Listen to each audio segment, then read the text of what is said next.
بسم اللہ الرحمن الرحیم۔ اسٹوڈنٹس آف سیکنڈ ایئر، السلام علیکم، کیا حال ہے آپ کا؟ آج بیٹا ہم ابن خلدون کے متعلق وہ ان کی نصیحتوں کے متعلق پڑھیں گے کہ انہوں نے وہ ہمیں تعلیم کے عمل میں کون کون سی وہ نصیحتیں کی ہیں۔ سب سے پہلے بیٹا جو کوسچن ہے وہ ہے علامہ ابن خلدون سزا کے خلاف کیوں تھے؟ علامہ ابن خلدون بیٹا سزا کے خلاف اس لیے تھے کیونکہ وہ انسان کو ایک معزز شخصیت وہ سمجھتے تھے، کیونکہ ان کے نزدیک انسان وہ اشرف المخلوقات ہے۔ اس کو جتنا ہو سکے پیار سے سمجھانا چاہیے، کیونکہ اگر ہم وہ مار پیٹ سے سمجھائیں گے تو وہ اخلاق رذیلہ کا کہ اخلاق رذیلہ سے مراد کیا ہے؟ اخلاق رذیلہ سے مراد کہ جھوٹ وہ بولے گا، بہانے لگائے گا اور وہ ادارے میں وہ حاضر نہیں ہوگا، ٹھیک ہے جی۔ ان اخلاق کو اخلاق رذیلہ کے نام سے پکارتے ہیں۔ پھر بچے کے اندر وہ کہتے ہیں کہ خوف پیدا ہو جاتا ہے، جن کی وجہ سے وہ اخلاق رذیلہ کا وہ شکار ہو جاتا ہے۔ اساتذہ کو بھی جھوٹ بولتا ہے، گھر والوں کو بھی جھوٹ بولتا ہے، اور پھر وہ تعلیم حاصل کرنے سے ڈرتا ہے، اور وہ جو اس کے اندر جو شخصی نکھار ہے وہ ابھرتا نہیں، وہ شخصی نکھار وہ باہر آتا نہیں۔ اس کے بعد وہ بیٹا نیکسٹ کوسچن ہے علامہ ابن خلدون کی پرائمری تعلیم کے متعلق وہ اہم باتیں۔ علامہ ابن خلدون وہ ایک بہت بڑے مفکر سمجھے جاتے ہیں۔ اب یہ دیکھیں ان کی تعلیم، پرائمری تعلیم کے حوالے سے ہمیں جو نصیحت ہے وہ کون سی ہے؟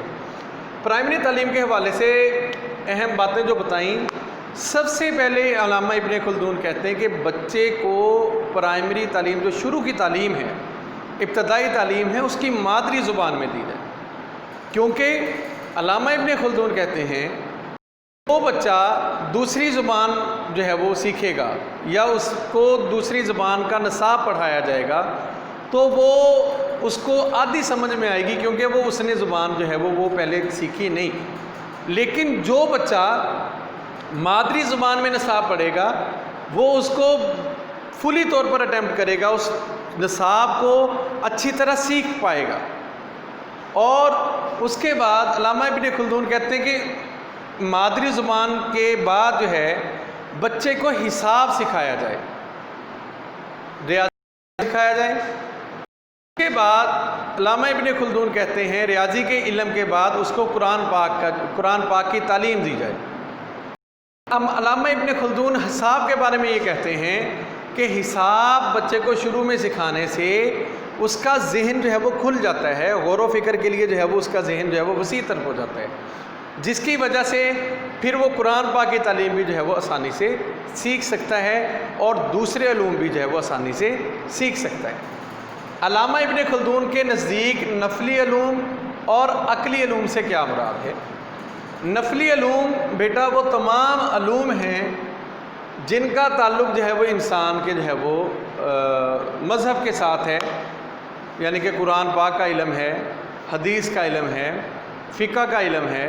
یہ تمام جو علوم ہیں بیٹا یہ وہ نفلی علوم کہلاتے ہیں۔ ان کو سیکھنا لازم ہے، کیونکہ ان کو سیکھے بغیر انسان کے اعلیٰ کردار کی تشکیل نہیں ہو سکتی، انسان کی اخلاقی اقدار کی وہ تشکیل نہیں ہو سکتی، تو لہٰذا اس کو سیکھنا انسان کے لیے بے حد لازم ہے، کیونکہ ان کو سیکھے بغیر انسان کے اندر نہ ہی خیر کی تمیز ہوتی ہے اور نہ ہی شر کی تمیز ہوتی ہے، اور نہ ہی وہ معرفت الہی کا وہ حصول ہوتا ہے۔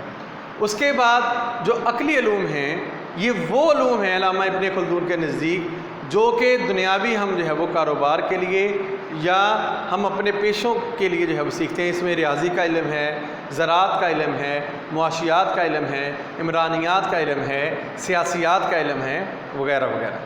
اس کے بعد بیٹا نیکسٹ کوسچن ہے علامہ ابن خلدون کے نزدیک تدریس میں اصول تدریج کیا ہیں؟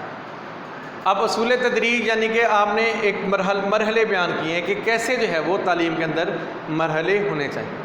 سب سے پہلے علامہ ابن خلدون نے کہا کہ جو بچہ ہے اس کو اس کی مادری زبان سکھائی جائے، مادری زبان کے بارے میں تھوڑا تھوڑا وہ علم سکھایا جائے، بلکہ علامہ ابن خلدون یہ بھی کہتے ہیں کہ اس کو مین چیزیں بتائی جائیں، یہ ہے مین ہیڈنگ، جس طرح مین چیپٹرز ہوتے ہیں ان کے نام، ان کے بارے میں صرف انٹرو کہ یہ کیا ہے، اس میں کیا ہوتا ہے، اس میں کیا ہوتا ہے، اس میں کیا ہوتا ہے، یعنی کہ وہ مین چیزیں جو ہیں وہ چیپٹرز کے بارے میں سکھائی جائیں، زیادہ پڑھایا نہ جائے، کیونکہ بچہ ابھی چھوٹا ہوتا ہے، وہ نالج کو جو ہے وہ اتنا زیادہ گین کر سکتا ہے۔ پھر اس کے بعد جو نیکسٹ اسٹیج ہے اس کو جو ہے وہ تھوڑے بہت جو ہے وہ علم سکھایا جائے، اس کے بعد حساب کے بعد قرآن پاک کی تعلیم دی جائے، تھوڑا سا اور بڑا ہو جائے بچہ، پھر اس کو جو بھی ٹاپک جو ہے وہ سکھایا جائے، تشریح کی جائے، اس کی سلیس بھی کی جائے، اس کو کھل کر بیان کیا جائے۔ اگر کہتے ہیں کہ تشریح نہیں کر وہ کوئی کرتا، وہ اس بچے سے ایک ہے، بلکہ ضروری ہے جب بچہ بڑی عمر کو پہنچ جائے، جو بھی کوئی نصاب کا جز سمجھائے، معلم کو چاہیے کہ اس کی تشریح بغیر نہ چھوڑے، بلکہ اس کی جو ہے وہ اچھی جو ہے کرے اور اس کو اچھی طرح جو ہے وہ کھل کر بیان کرے۔ اس جو ہے وہ کیسا تھا ابن خلدون نزدیک حصول تعلیم کے لیے جو ہے وہ سفر کرنا بہت جو ہے وہ یہ ایک ہے، اور ابن خلدون جو ہے حصول علم کے لیے سفر کرنا جو ہے اس کو اہمیت کا جو ہے وہ قرار دیتے۔ آپ کے زمانے میں جو اعلیٰ تعلیم حاصل کرنے کے لیے اتنے زیادہ ادارے نہیں تھے، اس لیے آپ نے اعلیٰ تعلیم حاصل کرنے کے لیے بڑے اداروں جو ہے وہ کے پاس جانے کا جو ہے وہ زور دیا، اور بہت دور دراز اس دور کے اندر جو ہے وہ ادارے جو ہے وہ پائے جاتے دور دراز علاقوں میں، اور اعلیٰ علوم کے حصول کے لیے سفر اختیار کرنا ضروری تھا، اور ابن خلدون جو ہے اس کو ضروری قرار دیتے اور جو ہے مستحسن یعنی کہ اور اس کو اچھا جو ہے وہ خیال کرتے۔ اسٹوڈنٹ آج جو ہے ہمارے جو ہے وہ یہ 5 کوشچن تھے، تو ایک دفعہ میں پھر ریپیٹ کر دیتا ہوں۔ ہم نے کیا کیا پڑھا؟ علامہ ابن خلدون سزا کے خلاف کیوں تھے، ہم نے آج یہ پہلا کوشچن پڑھا۔ اس کے بعد پڑھا علامہ ابن خلدون کی پرائمری متعلق یا ابتدائی تعلیم ہوتی ہے، انہوں نے جو ہے وہ ہمیں اہم پوائنٹس کون کون سے دیے۔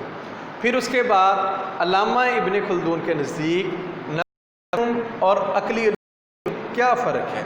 پھر اس کے بعد ہم نے علامہ ابن خلدون کے نزدیک تدریس میں اصول تدریس ہیں۔ اس کے بعد ابن خلدون کے نزدیک حصول تعلیم کے لیے جو ہے کی کیا اہمیت ہے، ہم نے یہ پڑھا۔ آج کا بیٹا ہمارا یہی لیکچر تھا۔ اس میں اگر کوئی بھی آپ کو کنفیوژن کوئی چیز نہیں سمجھ میں آ رہی، آپ ویڈیو کلاس میں کمنٹ کریں گا، اور میں پھر اجازت چاہتا ہوں۔ السلام علیکم۔